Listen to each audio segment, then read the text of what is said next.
días. Bienvenidos a esta mañana, a esta actividad que le da continuidad a los festejos para conmemorar el 64 aniversario de la creación de la licenciatura en Economía. El día de hoy tenemos programada una conferencia titulada Europa en la encrucijada, perspectiva general de la integración europea, que va a ser dictada por el doctor Pablo Martín Urbano, quien nos visita de la Universidad Autónoma de Madrid, a quien le agradecemos a nombre propio y de las autoridades y la comunidad de la facultad su presencia nueva cuenta aquí en la universidad y particularmente en la Facultad de Ciencias Económicas y Sociales. Antes de ceder el uso de la voz al doctor Pablo Martín Urbano, voy a permitirme leer un currículum muy breve del amplio currículum que tiene el doctor Martín Urbano, un poco para que tengamos una mejor idea de la especialidad o las especialidades que caracterizan el trabajo del doctor Pablo. Pablo Martín Urbano es doctor en Ciencias Económicas y Empresariales por la Universidad Autónoma de Madrid, es máster en Relaciones Laborales por la Universidad Complutense de Madrid también, es especialista en Gestión Ambiental en la Empresa por la Universidad Autónoma de Madrid, se ha especializado en Desarrollo e Integración Económica con énfasis en cuestiones relacionadas con economía del transporte y las comunicaciones, sobre las que ha publicado diferentes libros y artículos científicos. Actualmente trabaja en la Universidad Autónoma de Madrid impartiendo los cursos de Economía Mundial, Economía Española y Política Económica. Es miembro del capítulo espacial del Club de Roma y es un compañero que ya tiene una larga trayectoria de acompañamiento de los trabajos de investigación que hacemos aquí en la facultad y que compartimos con él. De modo que Pablo, sin más preámbulo, bienvenido y bienvenidos también todos a esta conferencia. Bueno, pues empezaré con lo que es obligado en estos casos, pero además sentido en mi caso particular, ¿no? Muchas gracias a la Universidad de Sinaloa, a la Facultad de Ciencias Económicas y Sociales, por su amable invitación, como siempre, por algo más de lo que es la relación de trabajo, sino la relación de muy buena amistad. Yo aquí me siento, en muchos casos, entre amigos que me llaman y que ciertamente no me importa el viaje, que es duro, no vayan a creer que cuando se llega aquí dices, madre mía, desde que salí de casa, ¿no? Pero la verdad es que la recepción, el trato, para mí es tan entrañable por parte de ellos que nada más grato para mí que en un momento dado coger la maleta y venir rápidamente para acá. Bueno, pues dicho esto, que es algo sinceramente muy sentido, pues reiterar ese agradecimiento y voy a bosquejarles un poco de qué va a tratar esta presentación que les voy a hacer. Lo que yo pretendo es mostrarles la encrucijada en la que está Europa. Europa es un proyecto ya que empieza a tener casi 65 años, desde que allá por el año 1951 empezara con la CECA, y ahí ha habido como dos grandes etapas. Una primera etapa donde la integración, aunque nunca con objetivos políticos confesados, dichos explícitamente, pero sí parecía entenderse en esa línea, y cómo a partir de comienzos de los años 90 esa integración con objetivos políticos, insisto que nunca estuvo expresamente planteada, pero que era algo que todos entendíamos que estaba detrás del proceso europeo, pues como les digo, a partir de esos 80, sobre todo con la caída del muro de Berlín, con la caída de los países socialistas, de alguna manera ha ido erosionándose, ¿no? La globalización, la llegada de nuevos miembros que no son tan proeuropeos, en el sentido que eran los primeros países originarios, pues ha hecho que el proyecto europeo se encuentre en una disyuntiva donde tendrá que tomar decisiones y tratar de resolverlas, aprendiendo además de los graves problemas que hemos vivido con la crisis del 2008. Crisis que, por otra parte, en Europa todavía no hemos superado. Bueno, pues ese va a ser un poco el esquema de mi intervención. Intentaré ir rápido y ágil porque quisiera llegar a las dos partes, ¿no? Es decir, la parte, por decirlo de manera, en positivo y la segunda parte más en negativo, o por lo menos de cambios de diferenciación en el proyecto, y en fin, espero que atraiga su atención el mensaje que les traigo. Cuando miramos el proceso de integración europea en una perspectiva histórica, sobre todo a mí me gusta hacer hincapié en el contexto en el que surge. Y Europa como proyecto económico surge de la necesidad, es decir, en un momento dado, después de la guerra, Europa ha quedado arrasada. La guerra mundial sobre todo es una guerra europea, algo asiática, pero sobre todo es una guerra europea, y son los países europeos los que quedan arrasados. Y además los países que se enfrentan con mayor brutalidad, ¿no? Es decir, el eje y los aliados, donde tienen su frente de batallas en Europa. Además, después de la guerra surgen nuevos actores que ya estaban después de la Primera Guerra Mundial. Y todo ello hace que la necesidad de recomponer Europa para, por un lado, lograr un centro de actuación común en el mundo frente a esta emergencia de la Unión Soviética en ese momento y los Estados Unidos, hace que sea vital la integración.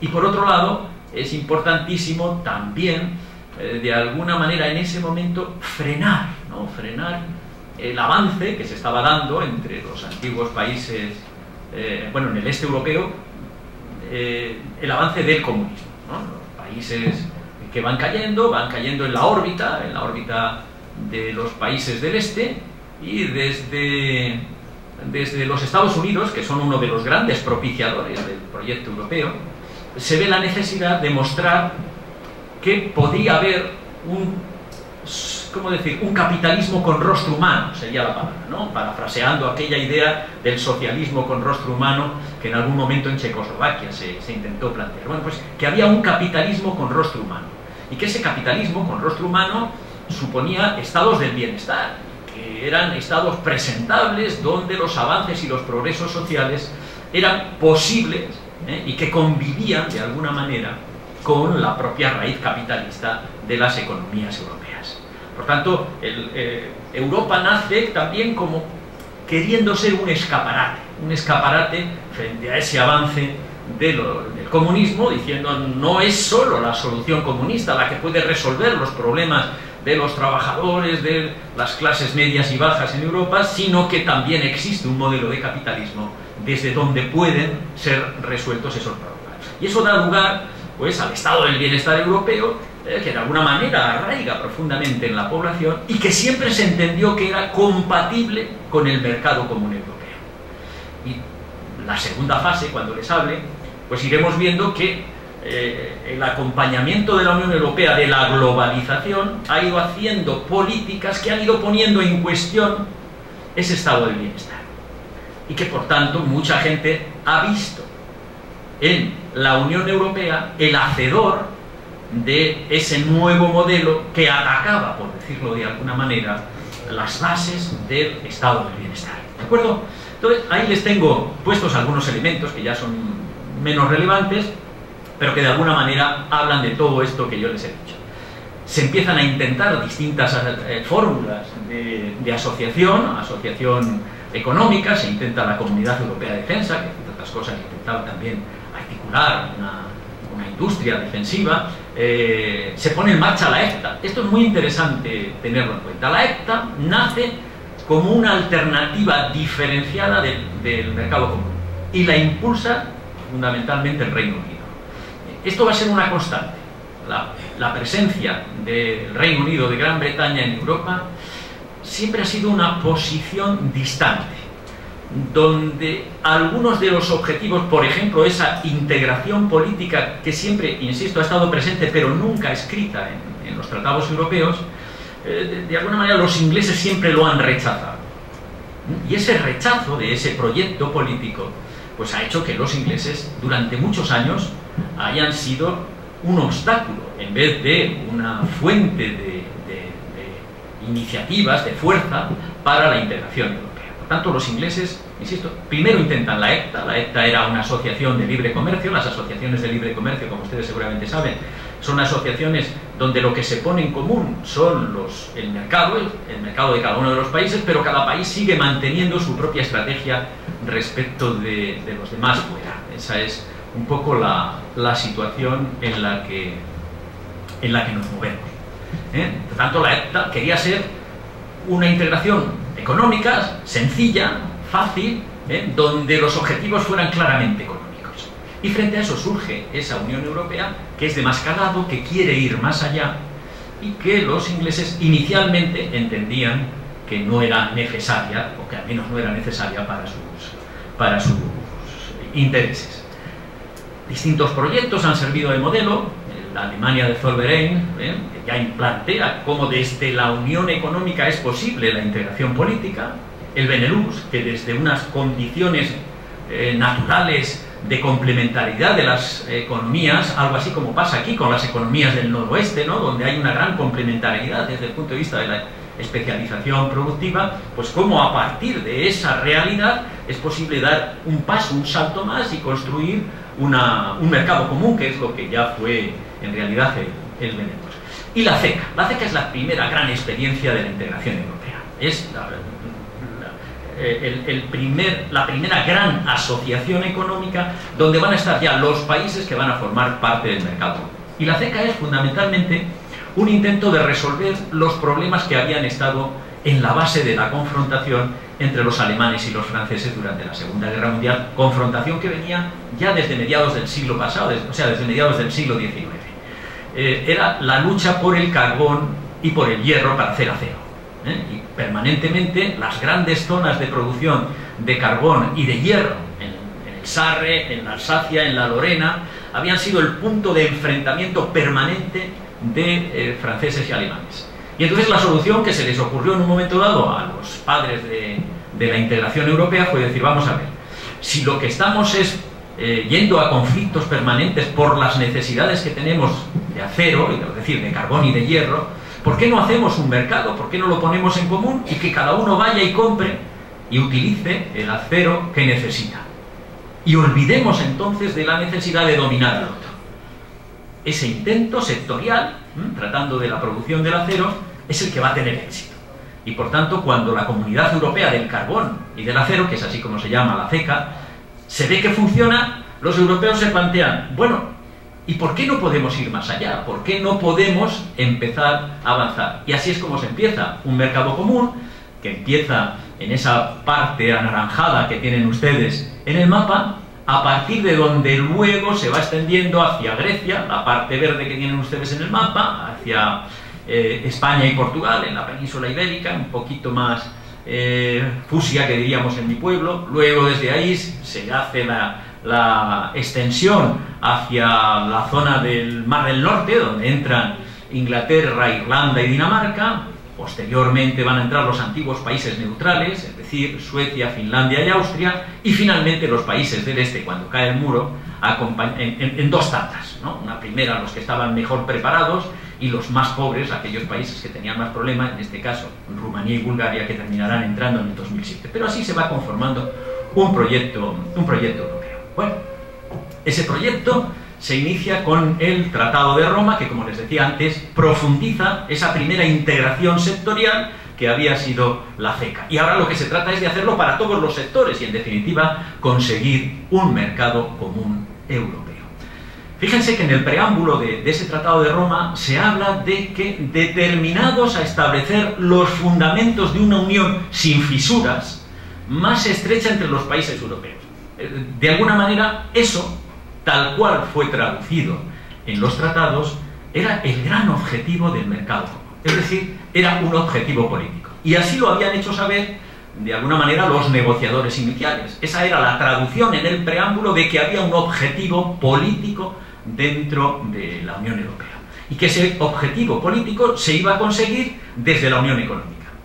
Es decir, cuando pongamos en común los mercados, los intereses económicos, no nos quedará más remedio que terminar poniendo nuestros intereses de nuestra diplomacia, los de nuestro ejército, que al fin y al cabo tienen sentido, y de nuestras instituciones, para defender nuestros intereses económicos. Y por tanto, pongamos en marcha la Unión Económica, de donde se derivará finalmente la Unión Política. Esa era un poco la idea con la que inicialmente se jugaba. Insisto, como ven, no hay explícitamente un objetivo dicho así. La integración económica lleva a la integración política, pero insisto, esa introducción en el preámbulo de que llegaremos a una unión sin fisuras más estrecha entre los países europeos, claramente se interpretaba, y desde siempre se interpretó, como la existencia de un auténtico proyecto político. Se crea entonces primero una unión aduanera. Las uniones aduaneras pues son básicamente lo que hacen los países, es renuncian a sus propios aranceles, y una vez que ya hay libre comercio interior, pues luego lo que no tiene sentido ya es mantener el arancel exterior común. Lo que terminan haciendo es, los aranceles exteriores cada uno con el resto de los países, sino que terminan dibujando una arancel común compartido para todos ellos. Como además en el mercado común va a haber una libre circulación de factores productivos, es decir, el capital, el trabajo, los servicios, se van a mover libremente. En la medida en que eso va a ser así, pues lógicamente hablamos también de un mercado común, es decir, vamos a poner los factores de producción en común y por tanto vamos un paso más allá de lo que son las integraciones. En 12 años era el periodo de transición que se planteaba. Deberían desaparecer los aranceles que cada uno tenía con el resto de los países para quedarse simplemente un núcleo de países sin aranceles interiores, y por tanto en esos 12 años pasaría a hablarse realmente de lo que era el mercado común. Hubo tal suerte de funcionamiento, de buen funcionamiento en el mercado común, que incluso 2 años antes de lo previsto, en el año 1968, no en el 70 como se preveía, el mercado común se puso en marcha. Y por tanto eso demostraba que la estrategia por la vía del mercado podía funcionar, y que de hecho estaba funcionando entre los países. ¿Cómo hace el mercado común para intentar funcionar? ¿Qué elementos se introducen en el tratado, ¿no? Ayer se hablaba de la necesidad de renegociar el tratado en muchos casos, y que tarde o temprano habrá que plantearlo. La Unión Europea lo ha hecho bastante regularmente, ¿no? Y bueno, pues ahí se ve lo que se plantea. El Tratado de Roma lo que plantea básicamente son unas instituciones específicas. Por destacar 2 instituciones que son muy importantes, que han tenido una gran importancia sobre el funcionamiento de la Unión Europea. Se crea una instancia independiente, que es la Comisión Europea, que es la que defiende los intereses de la Comunidad Europea. Es decir, hay una institución que se crea para que todo ese entramado institucional, jurídico y económico que va a ser el mercado común sea defendido desde dentro por alguien. No solo por los Estados, que son el interés nacional, por decirlo de alguna manera, sino que tiene que haber una institución específica que sea la que defienda y que tenga la capacidad de iniciativa para ir avanzando en el proceso, que es la Comisión Europea. Luego los Estados nacionales van a tener muchísima importancia. Desgraciadamente, y ese es un síntoma de que algo va en Europa, cada vez más los Estados nacionales están comiéndole competencias a la Unión Europea. Y eso es un síntoma, repito entonces, de que algo no está marchando bien. Pero inicialmente ese fue un gran acierto institucional, el cobrarse una institución que le correspondía defender los intereses comunes al mercado que se estaba poniendo en marcha. En segundo lugar, otro elemento que tuvo muchísima importancia y que se ha visto luego en otros procesos de integración, que es la existencia de un tribunal de Luxemburgo, que es el que entiende todos los conflictos de interpretación, un tribunal independiente, Y todos los conflictos de interpretación sobre los tratados los da el propio tribunal, los resuelve el Tribunal de Luxemburgo, que insisto que es formado por jueces que son independientes durante 12 años. Y que además con una característica, hasta prácticamente los años 2000, todas las sentencias del Tribunal de Luxemburgo han ido a favor del proceso de integración. Es decir, cuando había una duda en la interpretación de un texto que oponía intereses nacionales frente a los intereses comunitarios, siempre el Tribunal de Luxemburgo ha fallado a favor del proceso de integración. Y sin duda eso ha ayudado a profundizar en la propia integración. Por tanto, dos instituciones muy importantes, y os decía hasta el año 2000, una característica que también nos dice que algo está cambiando es que esa tendencia a una jurisprudencia muy favorable al proceso de integración ya no es tan favorable como lo fue hasta el comienzo del presente siglo. Por tanto, algo está cambiando ahí también. Se establecen unas normas de competencia, básicamente para seguir las actuaciones de los estados y para seguir las actuaciones de las empresas. Vamos a hacer una economía en común, los estados tenían sector público, apostaban y trabajaban y defendían a sus propias empresas, luego alguien tiene que cuidarse de que esa defensa de sus propias empresas no lleve a impedir el funcionamiento del mercado común. Y por otra parte, siempre que hay un gran mercado, crecen las empresas y las empresas siempre tienen una motivación para fusionarse, para crecer y para lograr protagonismo en el mercado frente a los consumidores, frente a los productores mismos. Y por tanto, alguien tiene que tener. Pues esa, la política de competencia, pasa a ser la gran política de la Unión Europea. Si hay que decir dónde tiene la Unión Europea muchísimo peso, y que se lo pregunten a grandes multinacionales norteamericanas, en el sentido del choque que ha habido por el monopolio del mercado, ¿no? El intento, pues, por ejemplo, a través de Microsoft con los ordenadores, ¿no? O como en algunos casos las grandes compañías aeronáuticas han tenido auténticos conflictos con la Comisión Europea por el intento de dominar el mercado europeo. Por tanto, insisto, un elemento muy importante, esas normas de competencia. También se ponen políticas comunes, ¿no? Se pone la política de transporte. El transporte lo que hace es la unión física del mercado, ¿no? De poco nos vale decir que ahora somos un mercado si luego físicamente no podemos llegar de unos lugares a otros, ¿no? Eso es, por tanto, la política de transporte será una política muy importante. La política de comercio exterior, si hemos puesto los aranceles en común, pues lógicamente ahora tenemos que poner las estrategias de ventas hacia el exterior y de compras en común y desde luego tener un sistema aduanero conjunto, ¿no? Y finalmente la PAC. La PAC, que es la consecuencia de una transacción. De alguna manera el mercado común venía a fortalecer a los países más industrializados, por ejemplo Alemania.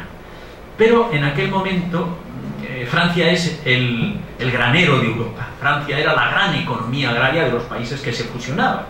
Y por tanto lo que se hace ahí es una especie de transacción. Puesto que yo me voy a beneficiar de las políticas industriales, dice Alemania, bueno, pues vamos a poner también que los agricultores, que además siempre son el elemento, por decirlo de alguna manera, sacrificado en los procesos de acumulación en el capitalismo, para que ellos también tengan oportunidades desde el punto de vista del futuro y que el mercado común también les ayude.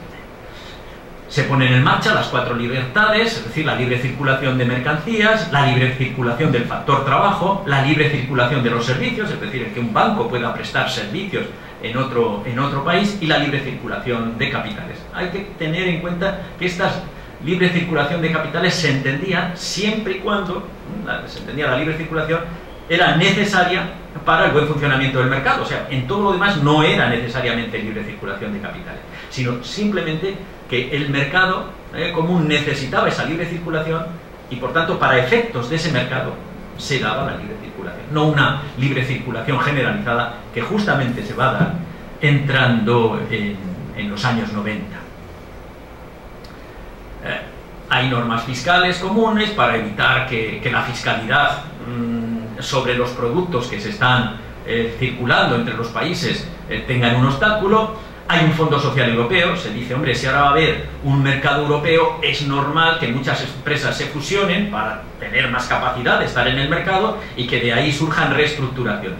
Necesitamos, ahí la preocupación social, necesitamos un instrumento que ayude a esos trabajadores a ser reestructurados, ¿no? Y ese es el Fondo Social Europeo. Y además hay un Banco Europeo de Inversiones que lo que pretende es iniciar políticas de desarrollo regional, para entendernos, a través de una financiación barata, que es lo que da el Banco Europeo de Inversiones. Bueno, esto es un poco las grandes tendencias. Esa idea del mercado común se va a profundizar con el Acta Única Europea. Fíjense que un elemento continuo en el mercado común es, cada vez que se hace una revisión de los tratados, hay más políticas que acompañan la ampliación del mercado. Es decir, esto lo que pone de relieve es la necesidad de rearticular los espacios con nuevas políticas dirigidas a ese nuevo espacio común, ¿no? Que es el mercado que se va ampliando. Y por tanto, insisto, cada vez que se amplía se ven más problemas. Por ejemplo, con la ampliación del Acta Única en el año 1986 se ve que hay problemas regionales, que no todo el mundo se está beneficiando igual del mercado, que hay regiones que se están quedando y que consecuentemente hay que hacer una política de cohesión territorial. Se ve que hay problemas del medio ambiente, ¿no? Y que los problemas del medio ambiente no tienen fronteras y que, lógicamente, a un mercado más grande, mayor actividad supone mayor contaminación. Luego, si la contaminación no tiene fronteras, en Europa necesitamos una política de medio ambiente o una política de I+D común, en el sentido de que piensen que en el año 1973 hay una crisis muy fuerte y que aquellos países que han apostado por la tecnología están saliendo mucho más rápido de la crisis. Japón, Estados Unidos, mientras que Europa, que dedica más presupuesto que ellos dos juntos a la I+D, como quiera que no hay una política común, como quiera que cada uno de los países repite los procesos de investigación, sus resultados son mucho más pequeños. Y por tanto de lo que se trata es de hacer una política común, de manera que los objetivos sean comunes y surjan muchas sinergias en esa comunitarización de los recursos para la I+D, de una parte al menos de los recursos para la I+D. Y por tanto ahí se ve la necesidad. Pero, insisto, eso va a ser algo permanente. En la Unión Europea se empieza con 3 políticas y ahora yo, si no recuerdo mal, debe haber como 30 y tantas políticas que dependen de la esfera de la Unión Europea. Claro, dicho esto, hay que decir que aproximadamente los estados nacionales, más o en torno a las 3/4 partes de la legislación, quizás 2/3 partes de la legislación, es legislación que proviene de la Unión Europea. O sea, no estamos hablando de algo que es lejano y que no tiene influencia en los estados nacionales. No, todo lo contrario. Es decir, la legislación europea es la legislación mayoritariamente desarrollada por los estados nacionales.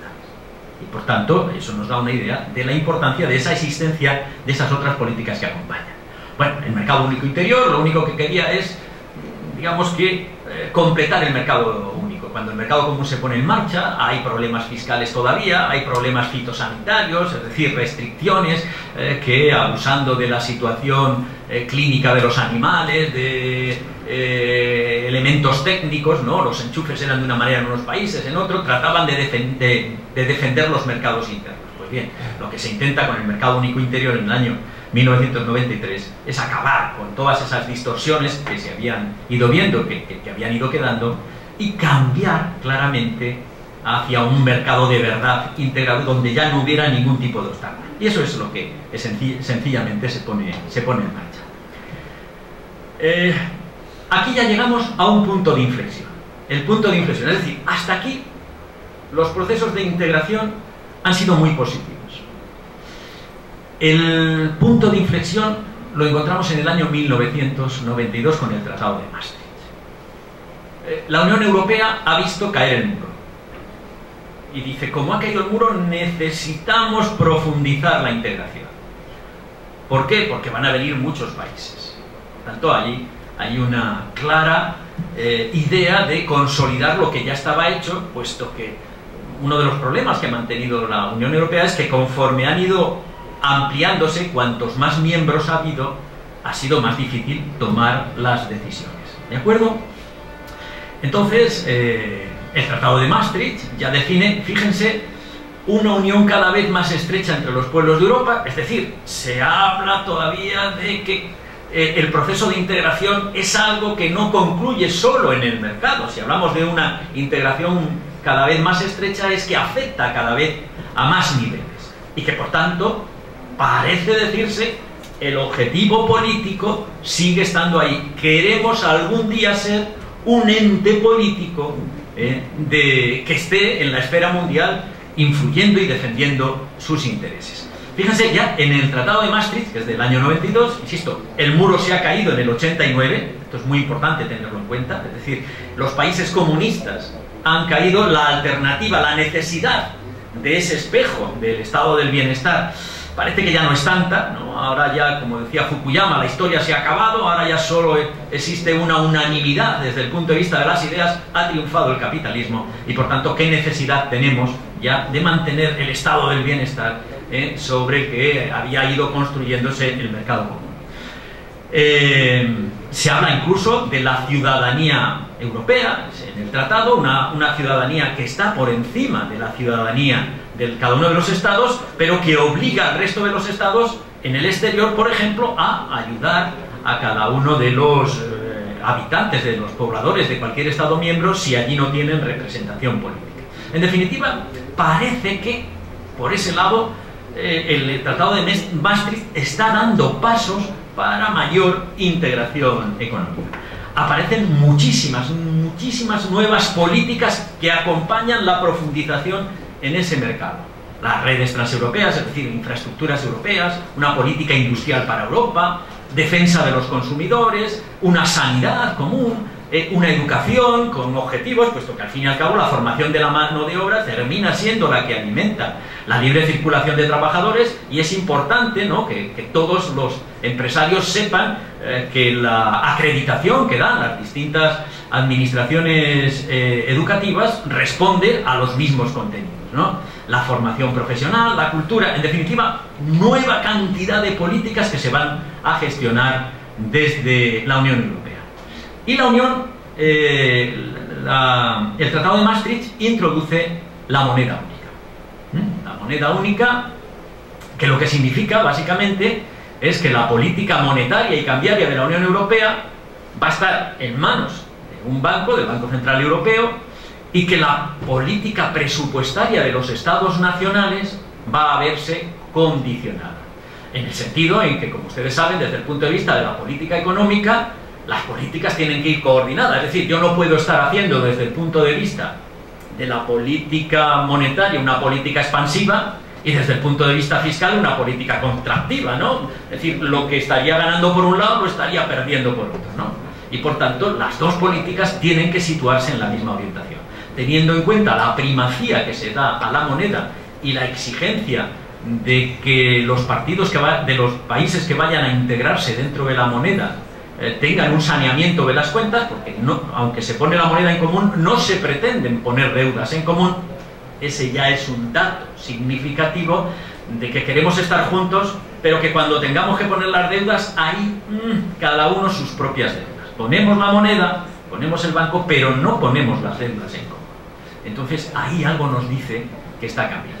No obstante, hay otro dato importante: se crea un nuevo fondo, ¿no? Puesto que si se dice hay que sanear las cuentas de los países y los países van a tener menos capacidad de inversión, pues hombre, desde Europa tendremos que ayudar a esos países a reducir el atraso que puedan tener. Se reconoce, este es otro dato negativo, se reconoce la libre circulación de capitales interna, pero algo está cambiando ya en el mundo.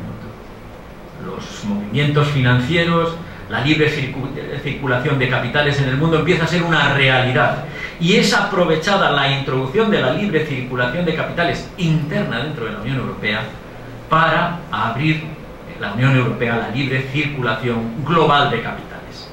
Bueno, frente a esa realidad nos indica que los mercados nacionales cada vez están empezando a tener menos importancia, especialmente desde las finanzas, pero luego después de la finanza irá la economía productiva, y por tanto ya hay otros mercados que empiezan a llamar la atención de los principales países, especialmente en este caso Pues lógicamente el Reino Unido, que es un país muy especializado en las finanzas, ¿no?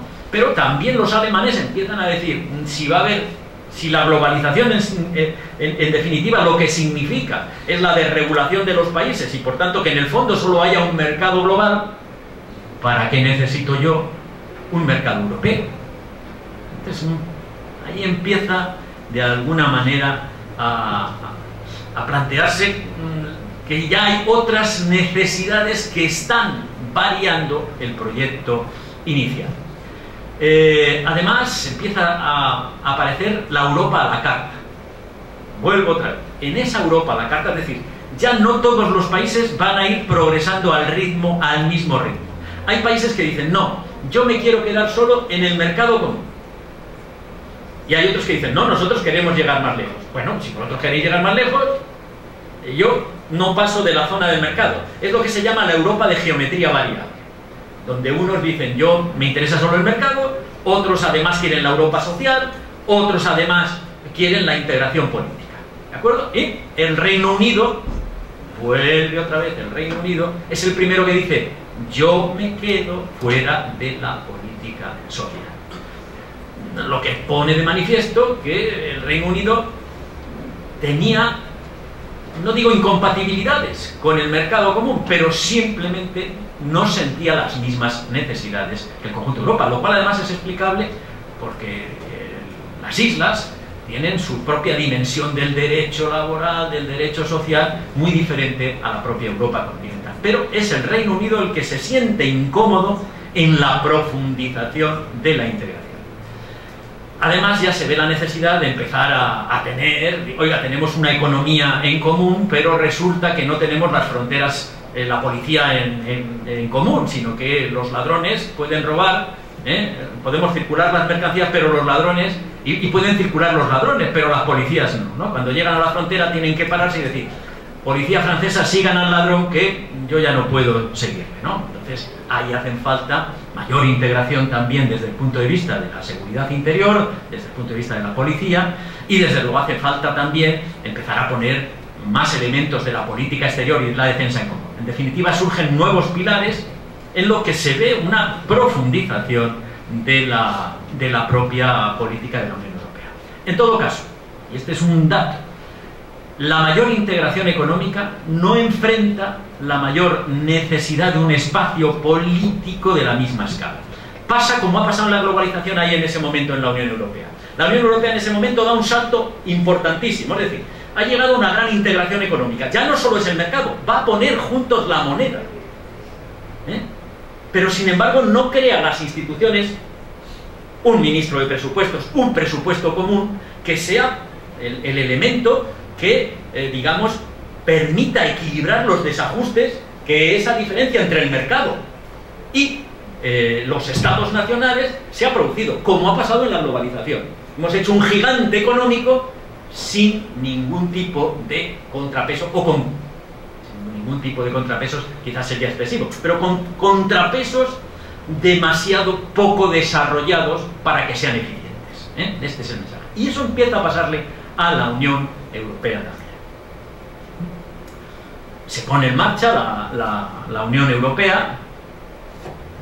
Básicamente la idea de la Unión Europea era una idea ya vieja dentro de Europa. Desde siempre se había visto que la culminación, oiga, si tenemos un mercado común, pues lo más normal es que tengamos una moneda en común. ¿Para qué? Pues para tener los beneficios que eso significa. Y la verdad es que en general en todos los países lo leíamos así. Esa moneda única se pone en marcha, como les decía antes, en Maastricht en el año 1988. A través de distintas etapas se va a llegar a la moneda única que funcione. Bueno, se va a sustituir desde el punto de vista de la política monetaria los bancos centrales por el Banco Central Europeo. Eso se hace en 3 años. Se hace la libre circulación de capitales, que de alguna manera ayuda a la integración de los países, puesto que si hay libre circulación de capitales, cualquier política económica que un país lleve dentro de la unión monetaria distinta a los demás hará que los capitales se les vayan, y por tanto digamos que la libre circulación de capitales actúa como un elemento tendente a la homogeneización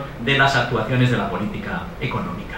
Y con todo ello pues se llega en el año 1999 a la Unión económica y monetaria que termina en la circulación del euro. ¿Cuáles son las ventajas del euro? Aquello que nos movía, aquello que nos motivaba, aquello que nos hacía sentir en aquel momento, a mí también, digamos, llenos de futuro económico. Porque la moneda es algo más, es también la expresión de la soberanía, ¿no?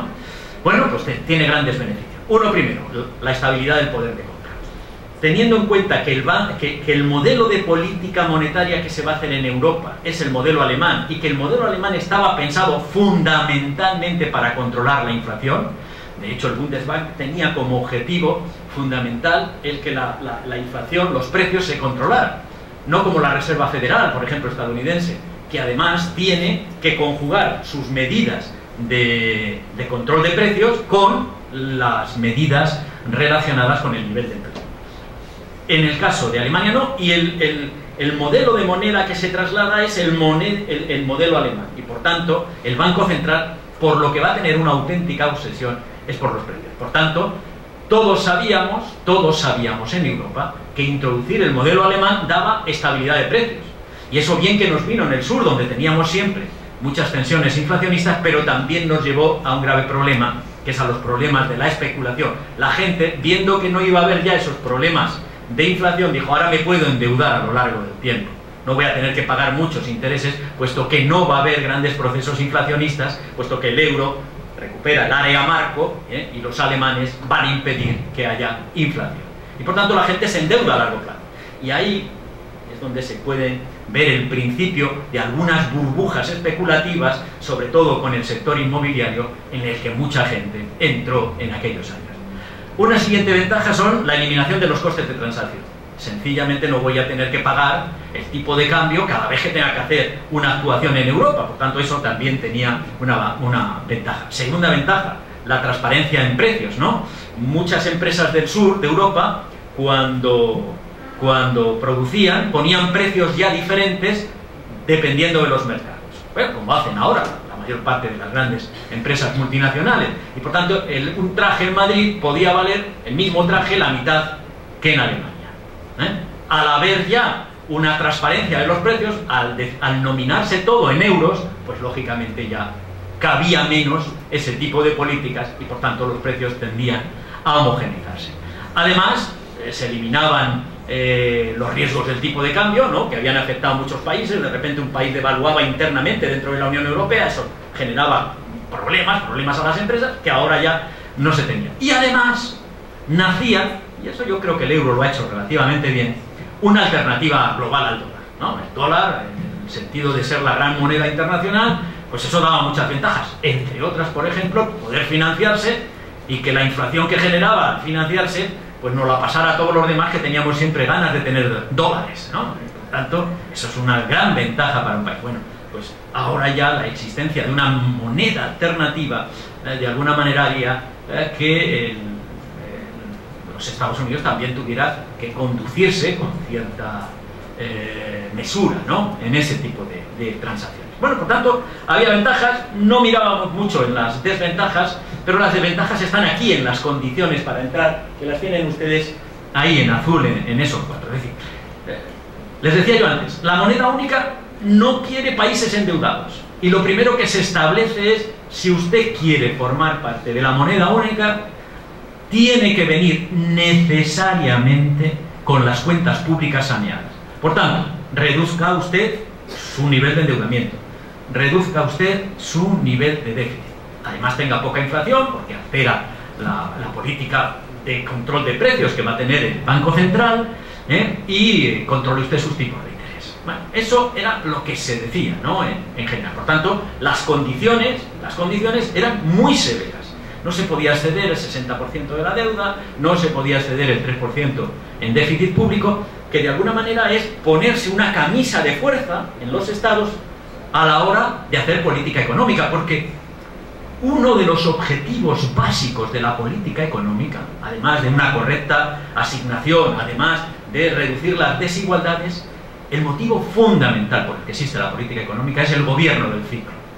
Todos sabemos que la evolución de la economía es cíclica y que combatir esos ciclos requiere tener capacidad presupuestaria para, en un momento de caída, cuando la iniciativa privada va mal y nadie cree en ese momento en la economía, introducir el motor público que sea el que mueva la economía para empezar la recuperación de la que luego se aprovecha el sector privado. Eso significa endeudamiento del sector público, pero es un endeudamiento transitorio porque teóricamente luego, con los beneficios de la recuperación, volveremos a reequilibrar nuestras cuentas. ¿De acuerdo? Y este es básicamente el modelo keynesiano de política económica. Bien, pero claro, si te dicen, oiga, es que usted solo puede llegar al 3%, oiga, pues fíjense, en España que en un momento dado hemos llegado a caer al 11%, si solo me deja el 3%, me lo está poniendo muy difícil porque no tengo luego capacidad de gestionar esa situación de endeudamiento. Es cierto que el tratado prevé que en situaciones excepcionales esa situación se pueda dar, pero muy rápidamente hay que volver al 3%, lo que significa entonces controlar muchísimo el gasto e impedir de alguna manera que el motor público pueda hacer su labor en ese momento de caída de la economía. ¿Se entiende la cuestión? Bueno, pues entonces, eso era la camisa de fuerza. A cambio, pues todos los países tuvimos que ir saneando la economía y otros, esperaban sanearla para poder entrar dentro de la Unión Europea. Un gran problema que tuvo esos requisitos, visto ahora, es que no había requisitos de la economía real. Es decir, si se dan cuenta, son todos fundamentalmente requisitos financieros. Pero claro, como luego hemos visto, cuando han llegado las crisis, el problema del desempleo se traduce en un problema financiero, porque al final hay que pagar subsidios, hay que hacer políticas para atender a los parados, y eso cuesta dinero. Y eso es parte del endeudamiento que suele acompañar en las crisis al Estado. Luego sabemos entonces que en una crisis, si viene desempleo, ese desempleo va a afectar el lado del gasto. Y por tanto, no tener en cuenta los niveles de desempleo significa estar construyendo algo sobre una base que no es real, puesto que sabemos que las crisis, entre otras cosas, traen ajustes, y como traen desajustes, traen desempleo, y por tanto mayores costes para el Estado. Este era el problema fundamental. Además, claro, se decía, como todos los países deben tender al equilibrio, ningún país tiene que tener grandes problemas de déficit. No hace falta un presupuesto europeo entonces para ayudar a los países, todos van a estar en el equilibrio. Por tanto, vengan ustedes equilibrados. Este era el mandato del euro, que era el modelo alemán.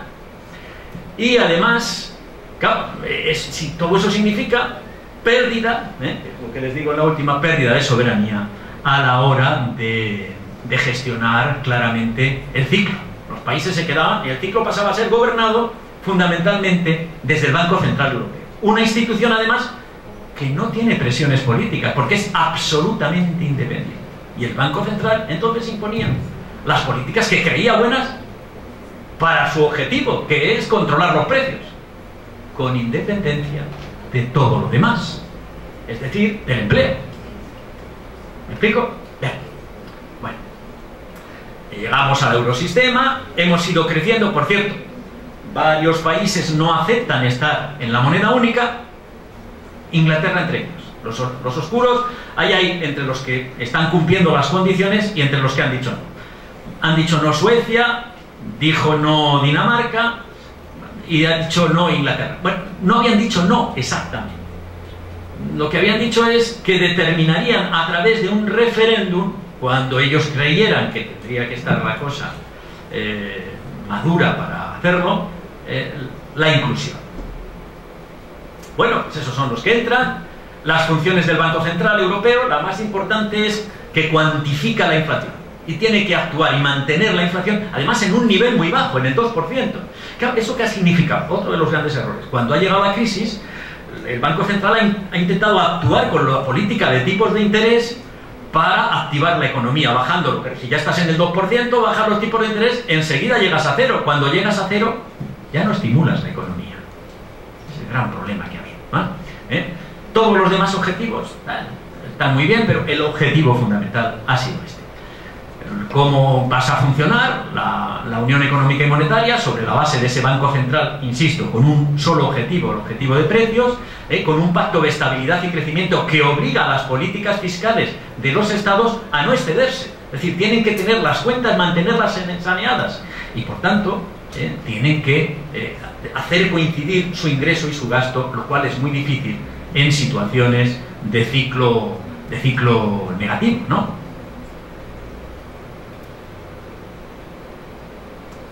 Por tanto, insisto, Maastricht, un camino que ya supone una cierta cambio en la orientación de las políticas en Europa. Hay una nueva revisión en el año 1997 y ahí en esa revisión lo que se intenta en todos los países europeos es redistribuir el poder. Uno de los problemas que tuvo el crecimiento de la Unión Europea es que inicialmente las decisiones se tomaban por unanimidad y por tanto la decisión de Luxemburgo valía tanto como la de Francia, puesto que si no había unanimidad no se avanzaba. Cuando empiezan a venir nuevos países, pues en general la ponderación de voto ha sido muy favorable a los países pequeños, de suerte tal que los países pequeños estaban bastante sobrerepresentados desde el punto de vista de la toma de decisiones. Y todas estas últimas reformas de los tratados van buscando cómo reajustar, ¿no? Y cómo que los países más grandes pues tengan mayor peso y sobre todo la población pase a ser un factor definitivo de peso a la hora de tomar las decisiones.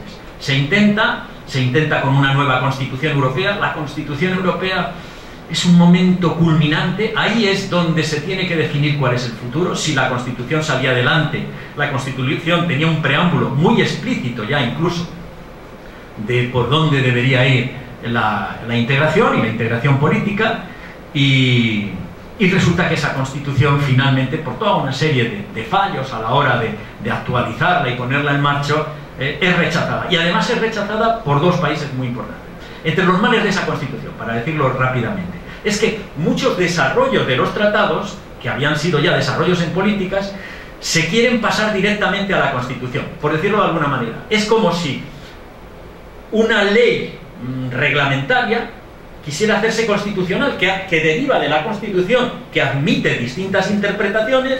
De repente todas esas políticas se quisieran meter en la Constitución, lo que de alguna manera hace que el mensaje de la Constitución quede muy recortado por la orientación de esas políticas que se han hecho. Eso fue un gran error en la Constitución Europea. Y la gente dijo, o sea, que si yo voto a la Constitución y ahora mismo lo que se dice es que hay libre circulación de capitales, no es que se diga los capitales podrán circular libremente, que eso admite que cuando haya una mayoría de un signo, efectivamente, los capitales circulen libremente, y cuando hay una mayoría, pues no. Si ya estaba una norma que desarrollaba eso y decía que los capitales iban a circular libremente, circularían libremente. Y por tanto todo eso fue generando el rechazo, aparte una Constitución muy complicada, muy para expertos, que no llegaba a la gente, con derechos que la gente pudiera entender, y todo eso hizo que la gente lo rechazara, especialmente dos países, Francia y Holanda, que eran dos países del núcleo de construcción. Ya no eran países que se habían adherido, sino que eran dos países que estaban en el núcleo de la construcción europea. Y eso implica entonces que van cada día apareciendo más problemas.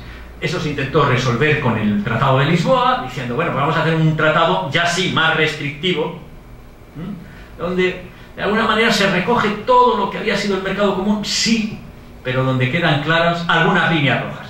Y esas líneas rojas, ¿quién las impone? Reino Unido.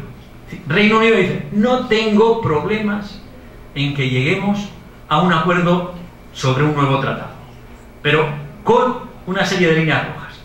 No habrá una carta de derechos fundamentales que cambie la ley británica, por tanto tiene que ser una carta muy laxa. No puede recoger todos los derechos que en Europa son derechos, por decirlo de alguna manera. No debe cambiar el papel de la política exterior británica. Luego no se puede avanzar por la línea de poner en común la diplomacia y los recursos exteriores de los estados. No ceder el control de nuestro derecho común y judicial y nuestro sistema policial. Y que no se altere nuestro sistema fiscal, o sea, que no haya una fiscalidad común.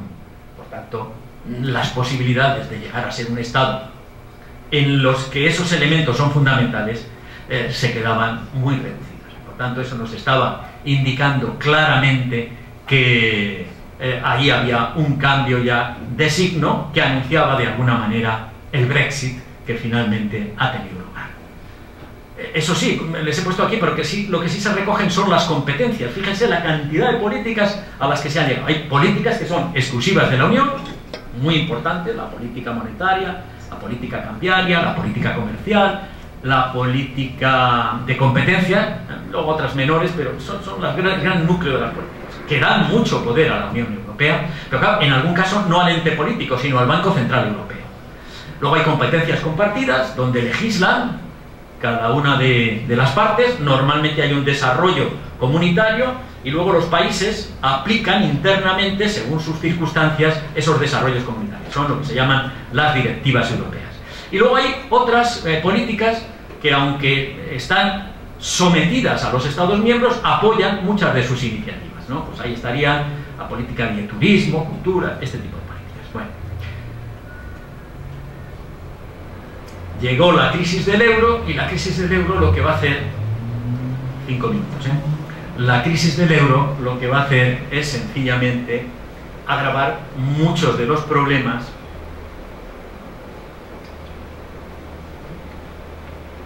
que se habían ido planteando en la definición de esta nueva integración ya con la moneda única. Se impone básicamente, cuando llega la crisis, una política de austeridad. Los alemanes, que al principio estaban por apoyar una reactivación, ¿no?, de las economías, en el momento en que se enteran que los griegos han falseado las cuentas, por cierto con la ayuda de Goldman Sachs, que por cierto era la empresa donde trabajaba el actual presidente del Banco Central Europeo, Mario Draghi, que está muy bien situada en muchos de los organismos internacionales. Por ejemplo, también tiene un ex trabajador en el Fondo Monetario Internacional. Bueno, pues Goldman Sachs había ayudado claramente a los griegos a falsificar las cuentas. Se produce un cambio de gobierno, pasa de la derecha el gobierno del PASOK, y el gobierno del PASOK dice a las autoridades: miren, no es que tengamos 4, 6, no me recuerdo, sino que tenemos el doble de la que hemos comunicado. Claro, eso repercute en la confianza de los alemanes, y los alemanes a partir dicen: vamos a escarmentar en los griegos a los posibles futuros hacedores de este tipo de actuaciones, ¿no? Y entonces es cuando pues, se impone a los griegos una política muy restrictiva, muy de recortes, a cambio de la condicionalidad. Como la moneda única no planteaba la posibilidad de comunitarizar, poner en común las deudas, pues no ponía la posibilidad de un rescate a un país que tuviera problemas por una crisis. Entonces los países tienen que poner en común dinero, los países, el Fondo Monetario Internacional y la Unión Europea, para hacer un fondo para ayudar a ese país, en este caso a Grecia. Pero la ayuda se concede, como dice claramente el desarrollo de estos fondos, a cambio de condicionalidad. ¿Y qué quiere decir eso en el idioma económico internacional? Pues que si usted quiere ayuda, usted tiene que hacer toda una serie de políticas de ajuste laboral, ajuste presupuestario, ajuste sanitario, para recibir esos dineros. En definitiva, recortes de gastos muy duros que en última instancia impiden que el propio Estado funcione como el motor alternativo a la iniciativa privada, y lo único que hacen es terminar por agravar la situación de los distintos países. Bueno, y eso es básicamente lo que pasó con Grecia, y eso se extendió al conjunto de los países. Alemania en eso tuvo una orientación muy clara, y eso ha sido uno de los elementos que ha retardado la salida a la crisis en Europa, de la que ahora, bastantes años después, empezamos a ver que fueron grandes errores, entre otras cosas porque la economía europea no termina de despegar. Fíjense en esta transparencia, que es la penúltima que les voy a enseñar, lo digo para que aquellos que están empezando a decir ese de la mesa, a ver si acelera. La cosa es la siguiente, fíjense, hay un estudio del Centro de Estudios de Presupuestos y Políticas Prioritarias de Washington, que ha hecho un estudio sobre lo que hubiera significado para los Estados Unidos el no haber actuado con políticas expansivas desde el punto de vista monetario, que lo que intentaron básicamente es sanear a las empresas, ayudarles financieramente, para que los problemas de una no se traspasaran a otras al estar en situaciones complicadas, y de esa manera tratar de reactivar la economía. Pues bien, la caída del PIB, en vez del 4% que ha terminado siendo, hubiera ascendido al 14%. La contracción de la economía hubiera sido en tiempo más del doble. Se hubieran perdido 17 millones de puestos de trabajo, el doble de lo que en realidad se han perdido. El déficit hubiera llegado en los Estados Unidos hasta un 20%, en definitiva. En vez de los Estados Unidos salir de la crisis prácticamente en 2 años, 3, y recuperar las constantes económicas muy rápidamente con esa política monetaria expansiva, en Europa todavía no hemos terminado de salir, porque la actuación del Banco Central empieza a darse en esa línea de política monetaria expansiva en el 2015.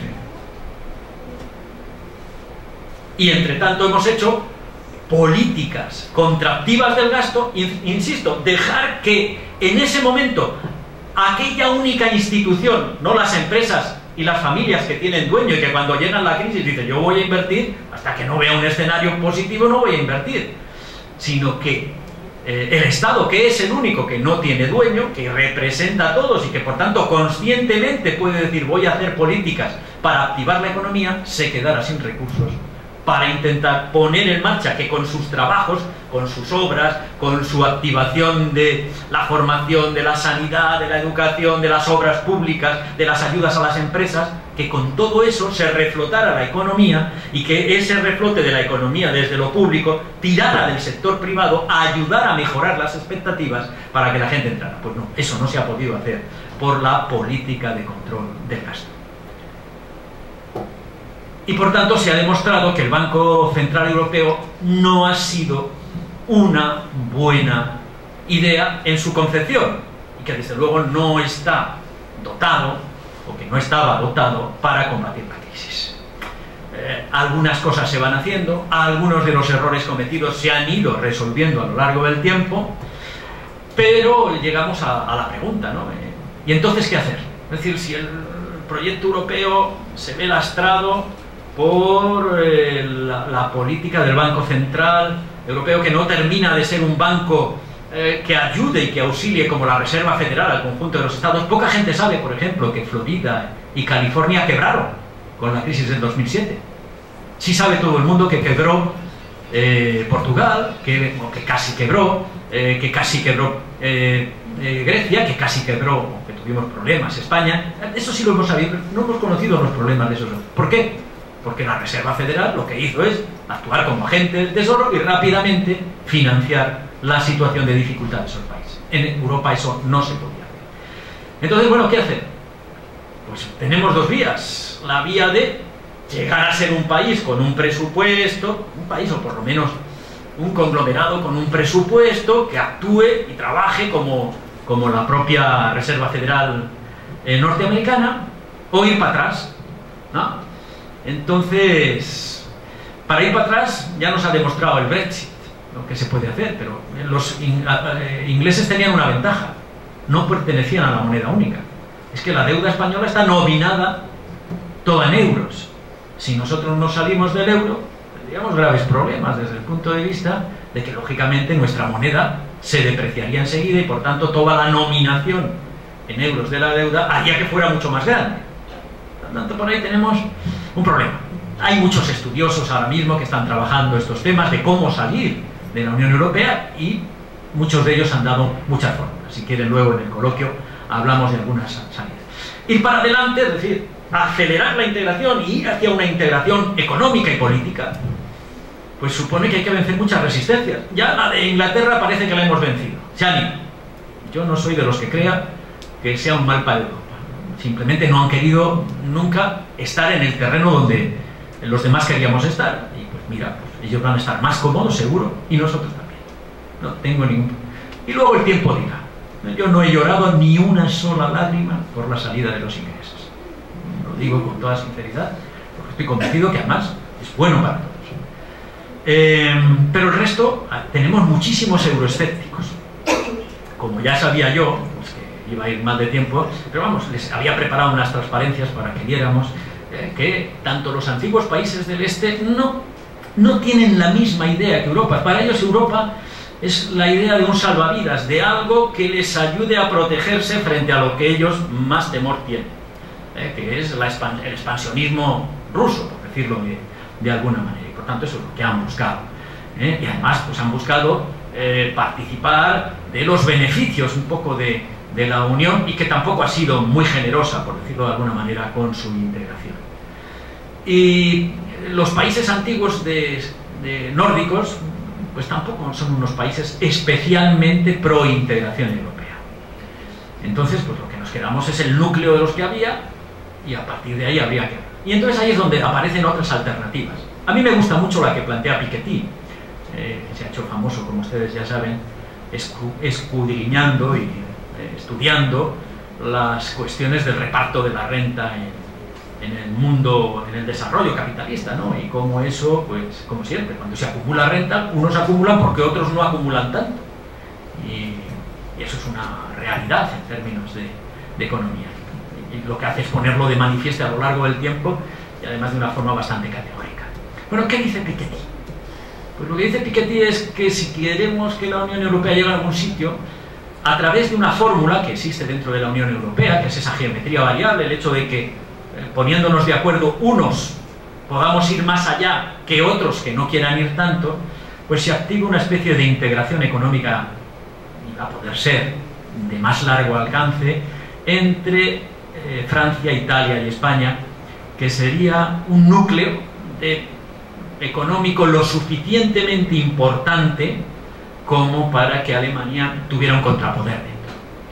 Bueno, esa podría ser una situación, pero, insisto, las dificultades son graves y en esa situación estamos. Hemos ido perdiendo el referente político, ha habido quien se ha encontrado, como los ingleses, muy incómodo dentro, y hasta el punto de marcharse. Se ha desdibujado el horizonte, que, insisto, no estaba escrito, y eso nos fuerza a replantear todo eso.